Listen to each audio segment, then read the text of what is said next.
It's not recording it. It's not recording. There we go. Smile for the kid tomorrow.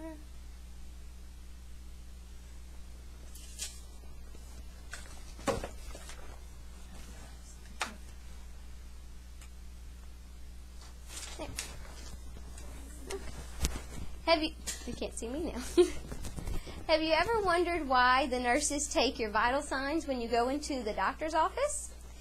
They do this to get a very basic understanding of what's going on with your body. The vital signs consist of respiratory rate, blood pressure, pulse or heart rate, and temperature. So today I'm going to show you exactly how to do the vital signs. We'll start with temperature, and I'll use just a digital thermometer today. There are manual glass ones still out there, but they're very difficult to use at times because they're inaccurate at times. So all we would do is take it out, put the sleeve under her tongue, and it's not under there. There you go. And it should read rather quickly. You would have to hold a manual one under her mouth, under her tongue for approximately a minute. 98.4, very good. Average temperature is 98.6. You can also take it axillary, which would mean you would take it under her arm like this, and also rectally, which I will not display.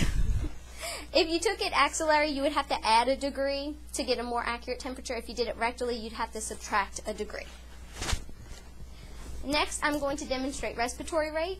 You would go up to your patient and calculate or count, if they're regular, for 30 seconds and multiply by 2 the number of respirations or inhales and exhales. You'll see the chest rise and fall that would happen in those 30 seconds. If they're irregular, you would count for a full minute.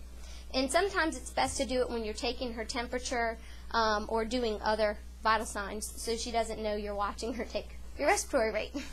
And Ashley's very regular at 17. Normal is about 16 to 22. And then we'll do her pulse. You can do it many different ways. You can take it radially, which would be right here, and you need a watch to do that. And you can calculate it if it's regular for 30 seconds and multiply by 2, or you can do it for a full minute if irregular. You can also take it brachially, which would be up here at the carotid. You can take it in the femoral right here, and then there's also the popliteal behind your knee, and then you can also take it on the dorsal tibialis. If you take it apically, because she might be irregular or certain medications require you to take it apically, you would find the apex of the heart and use a stethoscope, and you can calculate based on that. And you would listen for a full minute. If you were taking a blood pressure, we would take the sphygmomanometer, or you might just want to call it the blood pressure cuff, and you'd follow the markings on the cuff. It'll tell you where to place the artery. Your artery's right here. It will tell you where. It'll say artery, and it has an arrow. You can use a manual one like this, or they do have the automatic ones that you can buy at like Walgreens, and sometimes we use them also in the hospital. And you would have your stethoscope to listen for the heart rate, and you would also have your little thing so you could read that and calculate. The top number, which you would listen for, would be the first number, and you have to make sure your valve's closed off, and you pump up, usually to approximately 200 or higher based on whatever your patient's baseline blood pressure is. So we're just going to go to about 160 because I know Ashley runs low. And then you slowly release by opening the valve on the pump a little bit, and you listen for her heartbeat.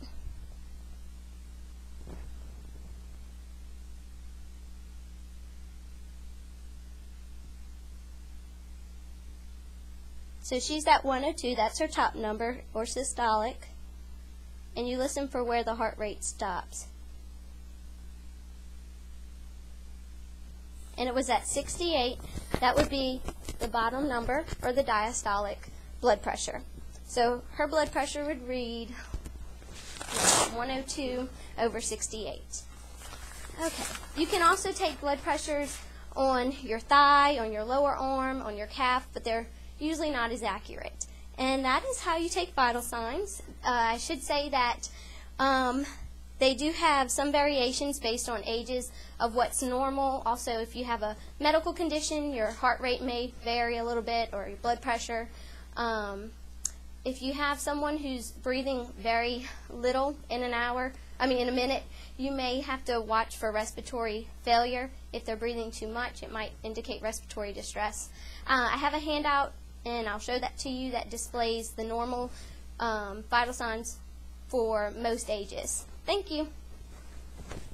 I have to scan y'all one more time.